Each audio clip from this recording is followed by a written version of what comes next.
Hello बच्चों, तो आज स्टार्ट करने वाले inflammation defined as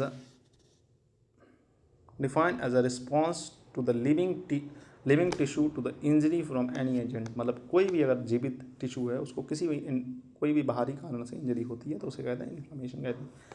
it is defence reaction in order to eliminate the spread of infection. तो इसके कारण क्या हो सकते हैं?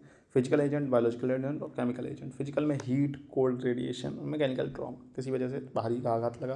बायोलॉजिकल में bacteria, virus, toxins, fungi, parasites, foreign invocytes. Chemical में ऑर्गेनिक और इनऑर्गेनिक पर्सन, कार्डियन साइड ऑफ इन्फॉर्मेशन। तो रबर, ट्यूमर, कलर, डॉलर, ठीक है।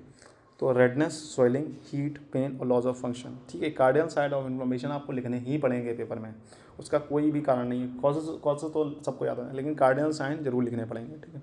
क्लासिफिकेशन, एक्यूट इन्फ्लेमेशन और क्रॉनिक इन्फ्लेमेशन, इनके बारे में भी लिखना पड़ेगा। जितना आपको इसमें पढ़ाया गया एटलीस्ट उतना तो आप याद ही करेंगे। इसका एक एक पॉइंट इंपॉर्टेंट है। इन्फ्लेमेशन अगर आता है तो एक एक इसका पॉइंट इंपॉर्टेंट है, ठीक है। तो acute inflammation is a short duration lasting less than 2 weeks and represent the early body reaction. The mainly features of acute accumulation of the fluid and the plasma at the affected site, vascular event, change in the blood vessels, cellular event, damage, change in leukocyte, vascular event, increased vascular permeability is a hallmark of acute inflammation. मतलब अगर vascular permeability अगर बढ़ रही है तो इसका एक विशेष लक्षण है, इसी से आप पहचानेंगे, ठीक। फिर आपको सेलुलर इवेंट्स क्या क्या देखने को मिलेंगे? सेलुलर इवेंट्स में आपको देखने को मिलेगा सेलुलर इवेंट्स में देखने को मिलेगा exudation of leucocyte, phagocytosis is the release of the enzyme by the neutrophils and macrophages of response for the eliminating of the engineering agent. देखो, जो मतलब हमारे अंदर जो ग्रुप WBC वाले सेल्स हैं, फैगोसाइटोसिस सेल्स हैं, वो वहाँ पर रिलीज होंगे और जो भी अगर बैक्टीरिया वायरस आए उसे खत्म करने की कोशिश करेंगे, ठीक है।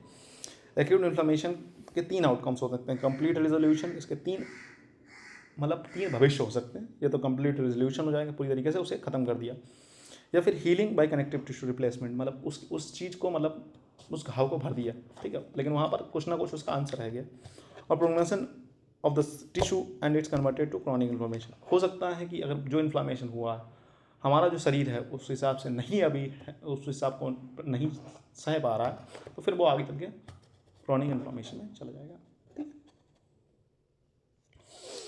फिर chronic inflammation is defined as the prolong process in which the tissue destruction and the inflammation occur at the same time. यहाँ पर टिश्यू का डिस्ट्रक्शन भी हो रहा है और साथ में आपको इन्फ्लामेशन भी हो रहा है। इन्फ्लामेशन मतलब सूजन भी आ रही है और साथ में टिश्यू पूरी तरीके से खत्म भी हो रहा है, ठीक है।